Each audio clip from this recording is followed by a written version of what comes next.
Asanteni sana, tafadhali mnaweza keti chini. Thank you very much. Let's take our seats.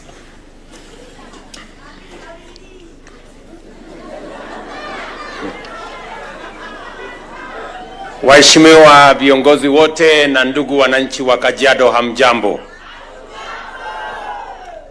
A firearm in the wrong hands is not just a potent weapon. It is a direct assault on the safety of our citizens, the stability of our society, and the peace we have worked so diligently to build. In the hands of criminals, such a firearm enables lawlessness, escalates violence, and undermines the rule of law. Today's ceremony, which marks the destruction of more than 6,000 illegal firearms recovered between 2022 and 2025, therefore sends a clear and powerful message.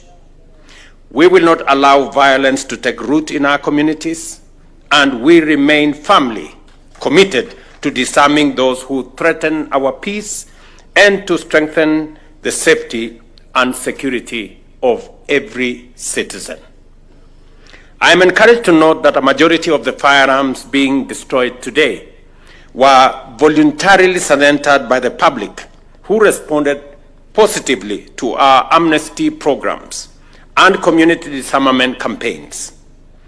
A significant number was also recovered through diligent efforts of our security agencies during targeted operations.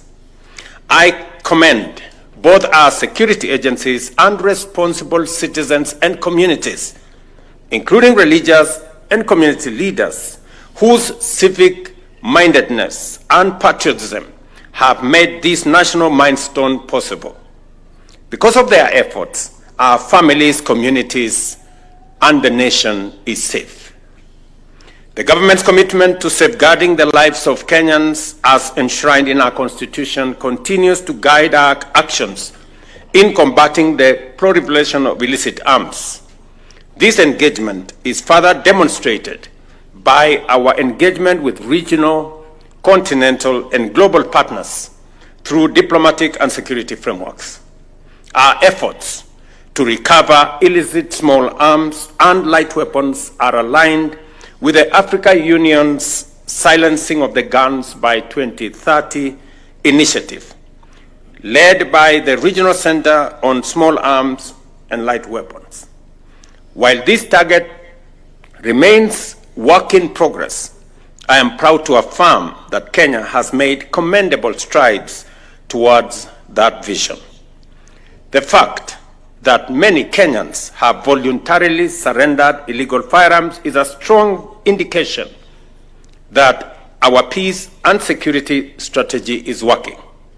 It reflects growing public confidence in the government's resolve to maintain order and protect lives. As you have heard, citizens in many parts of Kenya, because we have consistently worked with security agencies to safeguard their lives and property, have surrendered what would otherwise be dangerous weapons in their hands. That said, we cannot afford complacency. The East African region remains awash with illegal small arms and light weapons, many of which can easily cross our borders and infiltrate our communities. To achieve lasting peace, we must continue working tirelessly to remove all illegal weapons from circulation, both within Kenya and across all our region. I therefore call upon all citizens who may possess illegal firearms to take advantage of our current amnesty and surrender these weapons to the authorities. And I want to ask every citizen not to wait. An illegal firearm makes you less safe. It compromises your safety rather than securing it. And regardless of your intentions, possession of illegal firearms is unlawful, and those found in possession will, of course, face the full force of the law. If you have genuine security concerns, the proper course of action is to engage with law enforcement agencies. We are here to listen, to respond and to ensure your safety through lawful and structured means. In the same vein, I direct all state agencies that are custodians of government-issued firearms to uphold strict accountability and ensure proper management and control of firearms under their charge. Any form of pilferage, diversion, or misuse of state firearms must be prevented with utmost vigilance. Ladies and gentlemen, Kenya has consistently championed the adoption of strong and universal frameworks in arms control. Consequently, we are actively considering the ratification of global treaties, such as the Arms Trade Treaty, which seeks to regulate international trade in conventional arms and prevent their illicit diversion and misuse. Accordingly, I ask the relevant state departments and agencies to begin the necessary processes and establish modalities for Kenya to sign all relevant arms control treaties that align with our national interest and security imperatives. At this juncture, I wish to recognize and thank the National Police Service, particularly the National Focal Point on Small Arms and Light Weapons, for their exemplary coordination and facilitation of the many stakeholder engagements as we work together with regional partners in this mission. Your commitment and diligence are highly appreciated. Allow me also to congratulate our valued partners in arms control, including the Regional Center for Small Arms and member states, as you mark 20 years of coordinating the region's response to control and management of small arms and light weapons. I also acknowledge other national and international partners who continue to support Kenya in this very vital endeavor. Allow me also to commend our police service for their professionalism, their commitment to national duty, and as I promised and as I committed, that we are going to work to ensure that we improve the terms of service for our policemen and women, and also work with them in modernizing the equipment, the facilities that they use to protect our country. So far, in the last 2 years, we have spent close to 9 billion shillings in the modernization of equipment and making sure that our policemen and women have what it takes to protect the nation. In this year's budget, we have made additional provision to ensure that we equip our policemen and women with the most modern equipment, most modern facilities to make sure that they secure the assets, the property, the lives of the people of Kenya, and also to make sure that we professionalize our police service and to eliminate policemen and women who abuse the authority they have. I am confident that the police academy in this compound is going to serve to ensure that we train, we equip our commanders in courses that will enable them be able to provide leadership to our police men and women. Let me also commit that as we do this, ensuring that every policeman and woman, as they discharge the noble duty of protecting the lives of Kenyans and their property, they are adequately covered by insurance, adequately supported, as I said last week, with proper housing program, a proper insurance program, to ensure that they can protect our country.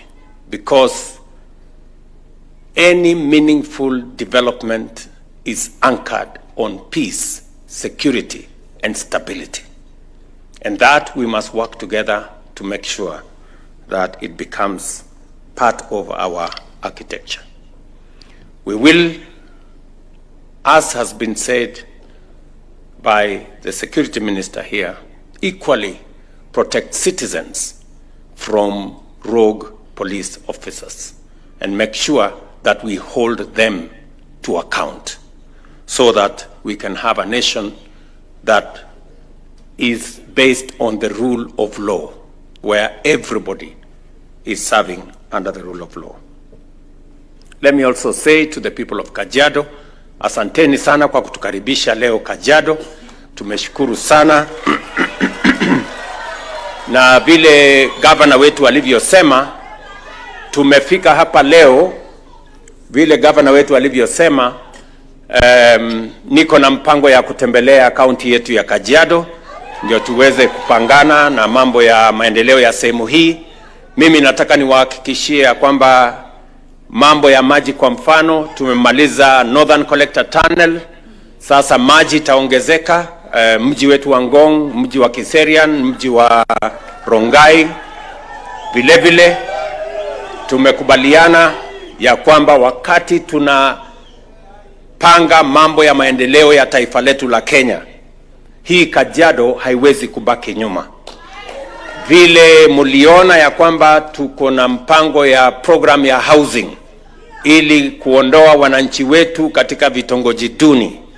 Hapa Ngong tuko na program ya affordable housing. Hapa tunajenga nyumba awamu ya kwanza 1,800 hapa, na mimi nataka niwahakikishie wananchi wa hapa ya kwamba hizo manyumba ni manyumba ya wananchi wa kawaida. Wale mama mboga wako hapa, wale wananchi wa kawaida wako hapa, ndio wataishi katika hayo manyumba. Vile tunajenga masoko Kenya. Kwa sasa tumefikisha masoko karibu 300. Na hapa Kajiado tunawajengea soko mpya 10. Na kuhakikisha ya kwamba wafanyabiashara wetu, hasa wale wafanyabiashara wadogo, wanafanya kazi katika mazingira yenye iko na usafi, mahali kuna stima, mahali kuna maji, mahali kuna usafi, ndio tuweze kusukuma mambo ya maendeleo ya taifa letu mbele. Asubuhi ya leo, sikizeni watu wa Kajiado, asubuhi ya leo nilikuwa naangalia orodha ya wale watu waliojisajili ama kujiandikisha kwa SHA, na watu wa Kajiado wamefikisha watu 410 tayari wamejiandikisha kwa program ya SHA. Na mimi nataka ni encourage watu wa Kajiado. Kwa Kenya mzima, Kajiado ni namba 23. Mumeandikisha wananchi 35%. Mimi nawasihi watu wa Kajiado muongeze kasi, mutie bidii, kwa sababu tunataka tuhakikishe ya kwamba kila mwananchi kule mashinani anaweza kupata matibabu bila ya kuuza ng'ombe yake ama mali yake ama ploti yake.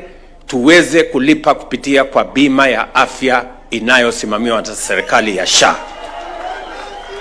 And therefore, nataka niwahakikishie watu wa Kajiado, program yetu ya mambo ya barabara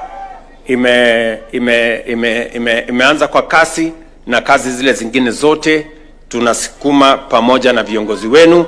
Asanteni sana kwa ushirika wenu na umoja wenu na kufanya kazi kwa pamoja. In closing, let us reflect on what this occasion represents: a resolute stand against violence, a renewed pledge to safeguard our communities, and a reaffirmation of our collective responsibility to build a safer Kenya and a safer region. The destruction of these firearms is not merely a symbolic act. It is a tangible declaration that we reject the tools of harm and embrace the values of peace, order, and justice. Shortly, we shall light the destruction flame, a powerful gesture that will mark our continued march towards a secure and gun-free society. Let this moment inspire us all to remain vigilant, united, and unswerving in the pursuit of lasting peace. To our friends from the region, majirani zetu kutoka Uganda, Tanzania, Rwanda, Burundi, South Sudan, na wale wengine wote, karibuni Kenya. Pelekeni salamu zetu, our greetings to your countries, to your citizens, and our commitment to a peaceful and secure region from the people and government of Kenya. Asanteni sana, Mungu awabariki. God bless. Tumpongeze rais tena kwa makofi kwa hotuba yake. And with that, Your Excellency will now make progress to we'll do the national anthem before we make progress to lighting of the arms. The anthem.